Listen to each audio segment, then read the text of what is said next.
Assalamualaikum warahmatullahi wabarakatuh. Saya Nadia Septiani Salsabila dari 5 PKMIA dalam mata kuliah Aplikasi Statistik. Di video kali ini saya akan menjelaskan cara membuat tabel distribusi, tetapi alangkah baiknya kita mencari hasil ukuran pemusatan, letak, serta penyebaran. Dalam video ini saya menggunakan aplikasi SPSS. Yang pertama, masuk ke menu variable view. Kemudian kita kasih nama untuk data kita post test.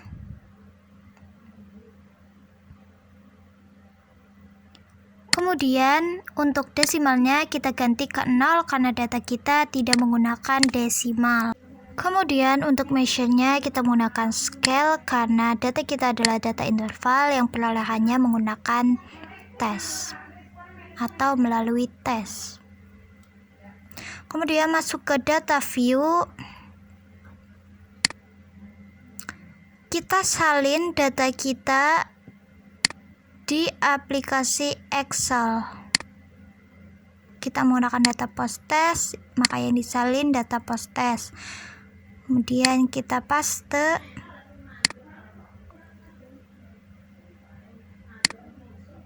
Kemudian kita pencet menu analis deskripsi statistik ke frequency. Kemudian kita pindahkan data ini ke variabel sini dengan mengeklik tanda panah yang di tengah ini. Kemudian kita masuk ke menu statistik. Di sebelah kanan ada ukuran pemusatan data yang terdiri dari mean adalah nilai rata-rata, median adalah nilai tengah, dan modus adalah nilai yang sering muncul. Kemudian ada sum adalah jumlah. Kemudian kita ke menu persentil values, ada kuartil, desil, dan persentil. Kuartil itu adalah membagi data menjadi 4 bagian yang sama, sedangkan desil membagi data menjadi 10 kelompok yang sama, dan persentil adalah data kita dibagi menjadi 100 atau bisa dengan desil 1 sama dengan persentil 10. Kita masukkan, kita add, kemudian kita persentil 2 sama dengan desil 2 sama dengan persentil 20. Kemudian informasi yang terakhir adalah ukuran penyebaran. Yang pertama ada simpangan data, variance, rank, minimum, maksimum, dan mean. Kemudian kita klik continue. Kemudian kita klik OK. Dan muncul hasilnya. Di sini data kita adalah ada 35. Kita dapat memperoleh informasi mean, median, modus, variance, rank, minimum, maksimum, dan sum. Persentilnya sampai 90. Dan ini data kita. Data ini yang nantinya akan menjadi bekal dalam pembuatan tabel distribusi. Kemudian untuk memudahkan kita dalam pembuatan tabel distribusi, kita kopikan dulu data yang tadi ke dalam sini untuk mempermudah dalam pembuatan tabel distribusi. Yang pertama yang kita harus cari adalah banyaknya kelas. Rumusnya adalah K sama dengan 1 ditambah 3,3 log N. N-nya itu adalah jumlah datanya ada berapa, ada 35, dilihat dari sini. Kemudian hasilnya adalah 6. Sebenarnya hasilnya adalah desimal, jadi kita bulatkan saja menjadi 6. Yang kemudian kita mencari panjang kelas. Panjang kelas itu kita bisa lihat dari ranknya. Ranknya itu adalah 65. Kemudian panjang kelas rank dibagi banyaknya kelas. Banyaknya kelas ini adalah 6. Kemudian 56 dibagi 6 adalah 10. Hasilnya itu desimal, jadi kita bulatkan saja menjadi 10. Kemudian kita mencari interval. Interval itu data minimum dan data maksimum. Jadi yang pertama adalah data minimumnya dikurangi 1. Di sini data minimumnya adalah 33, jadi dikurangi 1 adalah 32. Sampai dengan maksimumnya adalah 89. Nah, 32 sampai 41 ini adalah dengan menggunakan panjang kelasnya 10. Jadi 32 ke 41 itu menggunakan panjang kelasnya. Kemudian kita lanjut ke SPSS-nya. Kemudian kita masuk ke menu transport. Data yang interval akan kita ubah menjadi ke kelas-kelas. Kemudian ke menu record into different variable. Kemudian data kita masukkan ke input variable dengan mengeklik tombol tengah. Kemudian kita kasih nama post test interval post test. Kemudian kita klik change. Kemudian masuk ke menu Old and New Values. Kemudian kita klik rank. Rank ini mengikuti interval yang tadi. Yang pertama ada 32 sampai 41. Kemudian valuesnya adalah kelas 1. Kita add. Kemudian lanjut 42 sampai 51. Kelas 2 kita add. Kemudian 52 sampai 61. Kelas 3 kita add. Kemudian 62 sampai dengan 71. Kelas 4 kita add. Kemudian 72 sampai dengan 81. Kelas 5 kita add. Kemudian 81 sampai dengan 82 sampai dengan 91. Kelas 6 kita add. Kemudian kita klik continue. Setelah diklik OK tadi, muncullah variabel baru. Kemudian kita ubah ke variabel view. Desimal kita ganti menjadi 0. Labelnya interval process. Value-nya akan sama seperti data interval yang tadi. Untuk value-nya kelas 1 label 32 sampai 41 kita add. Kelas 2 42 sampai dengan 51 kita add.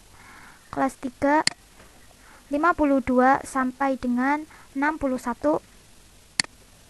Kelas 4 62 sampai 71 kita add. Kemudian kelas 5 72 sampai dengan 81 kita add. Dan yang terakhir kelas 6 adalah 82 sampai dengan 91. Kemudian kita OK. Kemudian kita kembali ke menu data view. Di sini ada interval-interval dari nilai post testnya. Kemudian untuk mencari frekuensi, kita masuk ke menu analyze, deskripsi statistik, dan frekuensi. Karena kita akan menggunakan data interval post test, jadi kita masukkan ke variabelnya. Kemudian masuk ke menu statistik. Kita batalin contrengnya karena kita akan memperoleh frekuensi. Kemudian kita klik continue. Kemudian kita OK. Nah, di sini sudah muncul. Ini adalah data-data intervalnya 32 sampai 41 frekuensinya adalah 1, 42 sampai 51 frekuensinya 4, 52 sampai 61 adalah frekuensinya 2, 62 sampai 71 adalah frekuensinya 11, 72 sampai 81 adalah frekuensinya 10, 82 sampai 91 frekuensinya adalah 7. Total datanya ada 35, sudah dikelompokkan menjadi interval-interval. Jadi begitulah cara membuat data interval post test menjadi tabel distribusi pengelompokan atau klasifikasi dengan memadukan cara manual dan memanfaatkan menu pada SPSS. Sekian video kali ini. Untuk lanjutan videonya, saya akan membuat diagram garis atau diagram line menggunakan data rata-rata nilai ujian mata pelajaran matematika dan bahasa Indonesia. Kembali ke SPSS. Ke menu variable view, yang pertama kita tulis adalah tahun. Kemudian untuk desimalnya kita nolkan karena data kita tidak menggunakan desimal. Kemudian untuk kolomnya adalah 6.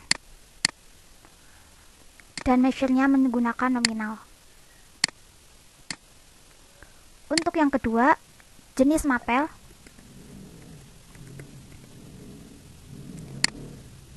Untuk desimal tetap menggunakan 0. Kemudian untuk kolomnya menggunakan 11. Measure-nya menggunakan nominal. Dan untuk yang data ketiga adalah jumlah nilai. Desimal tetap 0. Kemudian untuk kolomnya kita biarkan 8. Kemudian untuk measure-nya adalah menggunakan scale. Untuk value-nya, untuk value 1 ada matematika, kita klik add. Untuk value 2 ada bahasa Indonesia, kita klik add. Kemudian kita OK. Kemudian kita masuk ke menu data view, kita copy data-datanya dari aplikasi Excel. Yang pertama ada tahun, kemudian kita copy ke aplikasi SPSS. Untuk jenis mapelnya kita ketik 1 sampai dengan kolom nomor 5, dan kita ketik 2 sampai dengan kolom 10. Dan untuk tahunnya kita kopikan lagi sampai dengan kolom nomor 10. Kemudian jumlah nilai yang pertama adalah matematika. Kita copy ke SPSS. Untuk kolom nomor 6 sampai 10 kita kopikan nilai mata bahasa Indonesia.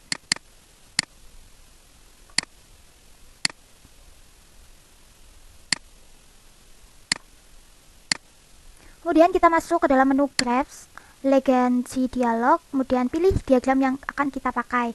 Di sini saya menggunakan diagram garis yaitu line, memakai Moodle Pen, kemudian klik Defines. Kemudian kita klik Other Statistik, kemudian kita isi variabelnya dengan jumlah nilai. Kemudian tahun kategori eksis. Kemudian untuk jenis mapelnya diisi di Define Lines By. Kemudian kita klik OK. Lalu muncul hasilnya seperti ini. Sekian video pemaparan tentang tabel distribusi dan diagram garis. Kurang lebihnya mohon maaf. Wassalamualaikum warahmatullahi wabarakatuh. Sebelumnya, saya Nadia Septiani Salsabila meminta maaf kepada Ibu karena dalam video saya tidak menampakkan wajah dikarenakan ada permasalahan dalam aplikasinya, tidak dapat merekam suara saya padahal sudah saya setting, dan tidak dapat menampakkan layar laptop yang saya kerjakan, hanya memunculkan layar wajah saya saja. Saya sudah berusaha membuat videonya, Bu, tetapi hasilnya kurang maksimal karena masalah tersebut.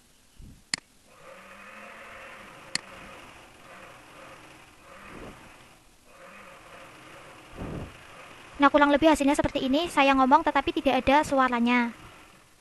Semoga Ibu bisa memaklumi dan memaafkannya. Terima kasih.